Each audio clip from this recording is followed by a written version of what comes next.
आळंदीला नियमितपणे वारीला जाणारा एक वारकरी जेव्हा इंद्रायणी नदीत स्नानाला गेला, म्हणजे आंघोळी करायला गेला, जेव्हा त्याला इंद्रायणी नदीत जे दिसलं ते पाहून त्याला अक्षरशः धक्का बसला. ज्ञानेश्वर माऊलीचा निस्सीम भक्त जो एकही वारी चुकवत नाही, पण जेव्हा त्याला इंद्रायणी नदीत जे दिसलं त्याने तात्काळ आपला मोबाईल त्याचा व्हिडिओ काढला आणि तो युट्यूबवर टाकला. तब्बल 10 लाख लोकांनी पाहिलाय. आता इंद्रायणीत फक्त हेच पाहायचं राहिलं होतं असं त्या वारकऱ्याचं म्हणणं होतं. विषय फार गंभीर आहे. व्हिडिओमध्ये वारकरी म्हणतोय, मला हे सांगायचं नव्हतं पण तरी मी सांगतोय. मग काय घडलं नेमकं इंद्रायणी नदीत? का हा व्हिडिओ इतका व्हायरल होतोय? अखंड महाराष्ट्राचा देव असलेले म्हणजेच ज्ञानेश्वर माऊली. आता ज्ञानेश्वर माऊलीच्या आळंदीच्या इंद्रायणी नदीमध्ये काय घडलं?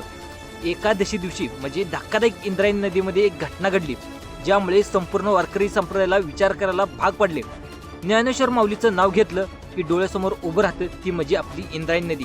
इंद्रायणी नदी एक नाही तर ती आपल्या लाखो वारकऱ्यांचं महत्वाचं म्हणजे श्रद्धेचं आणि भक्तीचं एक प्रतीक आषाढी एकादशी दिवशी अगदी तोंडावर आलेले आहे. तुम्ही देखील आता अवघ्या 2 दिवसावर आषाढी नदी आलेली आहे आणि तिथे देखील तुम्ही पाहताय अक्षरशः इंद्रायणी नदीला महापूर आलेला आहे. त्यामुळे आता मुख्यमंत्र्यांनी देखील आव्हान केलंय की तुम्ही इंद्रायणी नदीला जाण्यापेक्षा स्नान करण्यापेक्षा तुम्ही पुण्यातच थांबलेलं बरं. आता नेमकं अजून 2 दिवस पुणे जिल्ह्याला आणि आळंदीच्या परिसराला रेड अलर्ट देखील देण्यात आलेला आहे. आता सगळ्यात महत्त्वाचं नेमकं काय घडलं, जवळजवळ व्हिडिओ का व्हायरल होतोय तर वारकरी दिशा पाहता आता काही दिवसांमध्येच पंढरपूरच्या दिशेने या दिंड्या देखील मार्गस्थ होणार आहेत आणि विठ्ठलाच्या दर्शनापूर्वी इंद्रायणी नदीत एक पवित्र स्नान करण्याची आपली शतकानुशतके एक जुनी परंपरा आहे. आता इंद्रायणी नदीत आंघोळ करणं हे अत्यंत पुण्याचं काम मानलं जातं. पण याच नदीत पवित्र इंद्रायणी नदीत एका वारकऱ्याला असा काही अनुभव आला तो पाहून आपले सगळे विचार करायला आपण लागू. हा धक्का बसल्याशिवाय तुम्हाला राहणार नाही. आता देवाच्या दारात इंद्रायणी नदी असं का घडू शकतं असा प्रश्नचिन्ह देखील निर्माण होते. आता तो वारकरी सांगतोय की विषय इतका गंभीर आहे त्याला आधी वाटले की मी सांगितलं पाहिजे की एक विचार त्याच्या मनात आला, जाऊ दे तिकडे कशाला सांगायचं, आपण त्याने नाही सांगितलं तर तो चला म्हणला सांगूनच टाकतो. इतकी घाण प्रथा.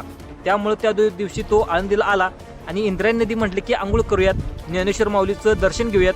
या पद्धतीने तो वारकरी तो तिथे आला आणि वारीला जाऊ म्हणजे दर्शन करून स्नान करून आपण वारीला आषाढी वारीला जाऊ त्याप्रमाणे तो नदीमध्ये आला. तो तेव्हा इंद्रायणी नदीत आला. तिथे पाल्यावर एक वेगळीच गोष्ट त्याला बघायला मिळाली. त्याला खरंच सांगायचं होतं पण खूप वाईट वाटत होतं की इतकं वाईट वाटत होतं त्याला शब्दही फुटत नव्हते हे सांगताना, कारण ज्ञानेश्वर माऊलीवर त्याची निस्सीम भक्ती होती. पण शेवटी इलाज नव्हता म्हणून त्याने सांगून टाकलं. हातात मोबाईल काढला आणि व्हिडिओ करायला त्यानं सुरुवात केली. तो वारकरी माऊलीच्या मंदिर शेजारी उभा होता. त्यानं पाहिलं ते अतिशय थक्क करणार होतं. त्या व्हिडिओमध्ये त्याने देखील दाखवलं किती घाणीचं साम्राज्य आहे. होय, घाण वारकरी करतोय. आता काय सांगू तुम्हाला, खरं सांगायचं म्हटलं तर की मी देवाला आलोय की कुठल्या कचऱ्याच्या ढिगाऱ्यावर आलोय असं त्यानं त्या व्हिडिओमध्ये त्यानं म्हटलंय. ते दृश्य पाहिलं, सर्वत्र कचराच कचरा होता. प्लॅस्टिकच्या पिशव्या, घाण, प्रसाद खाल्लेल्या पत्रावळ्या, नको नको त्या वस्तू तिथे फेकलेल्या होत्या. पुढे जाऊन त्याला एक विचित्र गोष्ट दिसली. त्यामुळं कोणी इंद्रायणी नदीत आंघोळ करायला उतरणार देखील नाही अशी भीती त्याला वाटली. त्यानं सगळं सांगितलं. कॅमेरा जवळ येऊन दाखवलं. त्यामध्ये देखील म्हटले, तुम्ही तोंडावर डोळ्यावर हात ठेवाल इतकी घाण कंडिशन आहे. त्यानं म्हटलेलं आहे की पवित्र इंद्रायणी नदी तीरी कचऱ्याचे ढिगारे आहेत. मन विषीण झाले, त्यामध्ये अनेक विषारी पाणी देखील मिक्स होत आहे. त्या वारकऱ्यांना पुढे जे सांगितलं ते आधीच धक्कादायक होतं. तो म्हणाला, हे फक्त मंदिर आहे आणि मंदिराच्या तुम्हाला बाजूला जर शिखर दिसते आणि त्या शिखराच्या एकदम बाजूला म्हणजे मंदिराच्या अगदी चिकटूनच अतिशय मोठी घाण त्या ठिकाणी आहे. अगदी मोठा कचरा, एखाद्या उकंड्रेसारखं वातावरण तिथं तयार झाले. प्लास्टिकच्या पिशव्या आहेत, घाण आहे, इतर घाणेरड्या इतक्या गोष्टीचा ढिगार आहे. सगळ्यात गंभीर भाग म्हणजे तिथून एक पाण्याची गटार सुद्धा या ठिकाणी आलेली आहे आणि एक नाली सुद्धा काढलेली आहे. जी नाली गटारसारखं पाणी जाते ते सरळ इंद्रायणी नदीत मिसळते आणि मंदिराच्या शेजारीच मंदिराला चिटकूनच या दृष्ट्याने त्या वारकऱ्याला हे दृश्य पाहून सुन्न झाला आणि कोट्यावधी भाविक स्नान करायला इंद्रायणी नदीमध्ये येतात आणि इंद्रायणी नदीमध्ये गटाराचं घाणेरडं पाणी थेट मिसळताना पाहून त्याची तळपायाची आग मस्तकात गेली. आणि जो सगळ्यात महत्त्वाचं म्हणजे तो वारकरी कळवळून म्हणतो, आता तुम्ही मला सांगा, या घाण पाण्यात गटारापेक्षा पण घाण पाणी, गटार चांगलं म्हणायची बारी आहे आणि या पाण्यात तुम्ही सांगा कशी आंघोळ करायची. त्याने दाखवलेल्या दृश्यात लांबून लांबून आलेल्या मायमाऊली लोक स्नान करत होते. पण या अवस्थेत त्यांना पाहून त्यांचे डोळे पाणावले. ही कंडिशन बघून तुम्हाला आता खरं सांगतो कोणी इथे आंघोळ करायची इच्छासुद्धा तयार होईल का? हा प्रश्नचिन्ह आपल्यासमोर उभा राहतो, आपल्यासमोर सगळ्यासमोर मांडला आणि वारकऱ्याने प्रशासनाच्या भूमिकेवर देखील या ठिकाणी प्रश्नचिन्ह उपस्थित केले. आता तुम्हाला इथली घाण बघितल्यावर लक्षात आलं असेल की प्रशासन इथलं काय करत होतं हेच समजणं झालंय. तो म्हणतो मंदिराच्या नावाखाली लाखो करोड रुपयाचा दरवर्षी पैसा गोळा होतोय, इथं काही सुविधा नाही. अत्यंत वेदनादायक परिस्थिती आहे. आणि पाहायला गेलं तर इंद्रायणी नदीमध्ये पाहायला गेलं तर अतिशय दुर्दशा झालेलं आहे. तिथे पाहायला गेलं तर दशक्रिया विधीनंतर केस असेल, ब्लेड असेल, कपडे असेल, पिंडाचे गोळे असेल, असे अक्षरशः इंद्रायणी नदीच्या काठावर पसरले असतात. मृतांच्या अस्थी असतील, कपडे असतील, वस्तू इंद्रायणी नदीमध्ये सोडल्याने ही नदी अजून या ठिकाणी प्रदूषित झालेली आहे. त्याच्यानंतर दशक्रियेच्या विधी, आता दशक्रियेचा विधी जर आपली भावना असली तर त्याची वेगळी व्यवस्था देखील करणं अतिशय गरजेचं आहे. त्या वारकेला आणखी एक मोठी भीती वाटते. तो म्हणतो, मित्रांनो तुम्हाला खरं सांगू, हळूहळू या माऊलीच्या वारला येण्याचे लोक देखील कमी होणार आहेत. जी आपली जुनी पिढी होती, जे आपले वयस्कर लोक होते, तर ते वयस्कर लोक असेल त्या नदीत यायची, आंघोळ करायचे आणि तीर्थ म्हणून पाणी देखील प्यायची.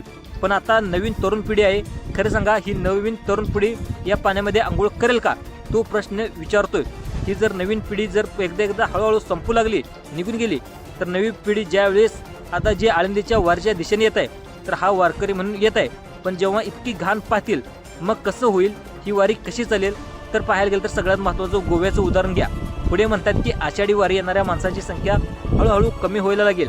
जसं गोव्याला पाहिले की गोव्याला देखील त्या ठिकाणी जी काही संख्या आहे ते आता हळूहळू कमी व्हायला लागले, तर अशा प्रकारची वारी देखील बंद होऊ शकते अशी भीती त्या वारकऱ्याला वाटत आहे. या वारकऱ्यांना आपला अनुभव म्हणताना त्यांनी प्रशासन भाविकावर जबाबदारी टाकली. त्यांनी असं म्हटलंय की प्रशासनाची जबाबदारी नाही, तर भक्तांनी देखील कचरा टाकत असताना आपण कुठे काय टाकतोय, आपण कुठे काय करतोय याचं भान देखील त्यांनी बाळगलं पाहिजे. जिकडे बघेल तिकडे घाण फेकत असतात आणि महत्त्वाचं म्हणजे आपण कुठे आहोत, देवाच्या ठिकाणी आहोत, आपल्याला जिथे त्या ठिकाणी कचरा कुंडी दिलेलं आहे अशा ठिकाणी तिने त्या टाकलं पाहिजे. आणि माता भगिनींना देखील उघड्यावर बसावं लागते, ही देखील खूप वाईट परिस्थिती आहे.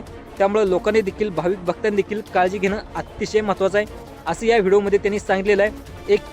एक विदारक चित्र त्या व्हिडिओमध्ये दाखवण्यात आलं होतं.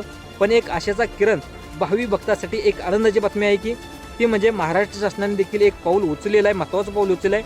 मुख्यमंत्री देवेंद्र फडणवीस यांनी देखील इंद्रायणी नदीच्या या महत्त्वाचा प्रकल्प आहे त्या प्रकल्प वेगवान तयार करण्याचे आदेश देखील या ठिकाणी देण्यात आले आहेत आणि युद्ध पातळीवर या प्रकल्पाकडे लक्ष दिलेत.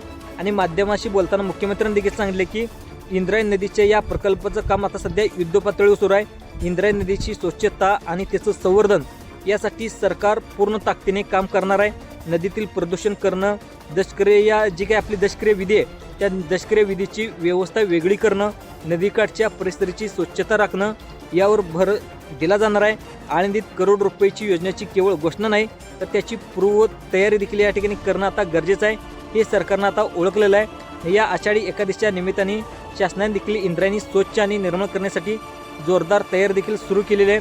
आणि वारकऱ्याच्या भावनाचा आदर करत त्यांना स्वच्छ आणि भक्तिमय वातावरणामध्ये इंद्रायणी नदी स्नान कसं करता येईल यासाठी देखील सरकार कटिबद्ध आहे. निश्चितच कौतुकास्पद आहेत.